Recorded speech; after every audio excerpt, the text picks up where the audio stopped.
The Galactic Council chambers fell silent as Admiral Krax of the Voss Empire rose to address the assembly. His scaled skin glinted under the artificial lights as he puffed out his chest, mandibles clicking in what his species considered an intimidating display. For 3 millennia we have tolerated the human expansion. No more. His voice boomed through translators across the chamber. Today, we break the peace treaty. Representatives from 200 species stirred uncomfortably. The humans, however, remained oddly calm. Tom Wilson, Earth's primary representative, merely raised an eyebrow. He was a middle-aged man with graying hair at his temples and laugh lines around his eyes that deepened as he listened to the Admiral's speech. The Voss Empire claims the Arcturus system, Krax continued. We have dispatched our battle fleet to secure it. Consider this formal notice. Arcturus was home to 4 human colony worlds with a population of 12 million. The Council erupted in chaos. The Voss were the 3rd most powerful military force in the galaxy, behind only the Mantari Collective and humanity itself. Breaking. A 3,000-year peace treaty was unprecedented. Wilson tapped his communication device twice, then leaned back in his chair, seemingly unconcerned. Ambassador Wilson, the Council chairperson, a tall, willowy being named Lynn, addressed him. The Council recognizes Earth's right to respond to this declaration. Wilson nodded, stood, and approached the central podium. The chamber quieted. Gary. Voss Empire's declaration is noted, he said calmly. Earth has a simple response. Everyone leaned forward expectantly. Wilson smiled, and then he laughed. It started as a chuckle, grew into a hearty laugh, and finally became a deep, resonant sound that filled the chamber. Several council members joined nervous translation requests, believing they had missed something. I'm sorry, Wilson said, wiping a tear from his eye. But Admiral Krax seems to be operating under several misunderstandings. Krax's mandibles clacked, angrily. You dare mock— First, Wilson interrupted, holding up a finger. The Arcturus system has been under continuous human settlement for over 2,500 years. Our presence there predates the peace treaty itself. He held up a second finger. Second, Arcturus is 26 light-years from Earth. The Voss homeworld is 93 light-years away. The implications hung in the air like a physical presence. Finally, Wilson said, tapping his device to project an image in the center of the chamber. This is a live feed from Arcturus. The hologram showed the Voss battle fleet, impressive by any standard with its 12 dreadnoughts and 40 support vessels, surrounded by over 200 human warships that had seemingly materialized from nowhere.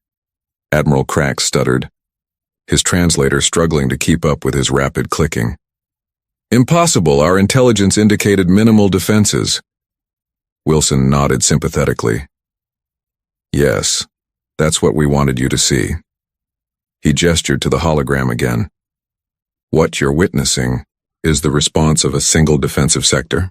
Humanity maintains 48 such sectors across our territory. The council chamber grew deathly quiet as the implications sank in. For 3,000 years, Wilson continued, voice now somber, humanity has honored peace, not because we fear war, but because we remember it too well. Before we joined the galactic community, we nearly destroyed ourselves multiple times. He looked directly at Krax. The treaty wasn't primarily to protect us, Admiral. It was to protect everyone else. Another human representative, Jane Baker, approached Wilson and whispered something in his ear. He nodded and addressed the council again. I've just been informed that our fleet commander in Arcturus has offered Admiral Felk of the Voss fleet a choice: retreat immediately with no consequences or remain and face annihilation. Krax's color changed to a pale blue, fear for his species. Admiral Felk will never retreat. It would dishonor the Empire. Wilson shrugged.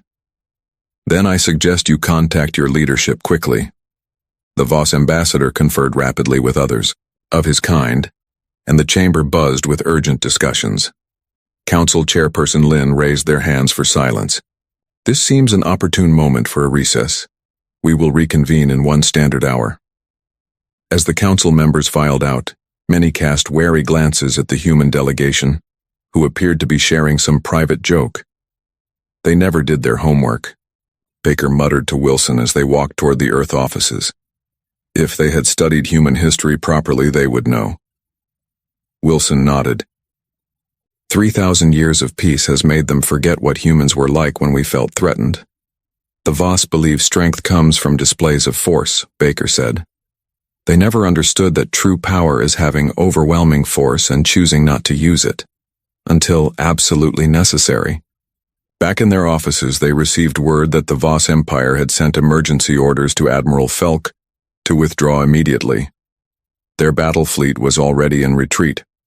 When the council reconvened, Admiral Krax was conspicuously absent.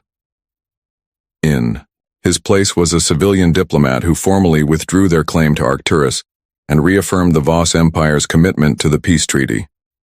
As the session concluded, an elder representative of the Mantari collective approached Wilson. "Your people's reaction puzzles me," the Mantari said. "When faced with war, you laughed. Why?" Wilson smiled. "Sometimes laughter is the only sensible response to absurdity. The Voss thought they could intimidate a species that once split atoms to wage war against itself." The Mantari's compound eyes blinked in sequence, their equivalent of a thoughtful nod. "I believe I understand now," they said. "It is not that humans love peace because you fear war. You love peace because you are terrifyingly good at war." Wilson's smile faded. "Precisely, and we hope never to prove that again."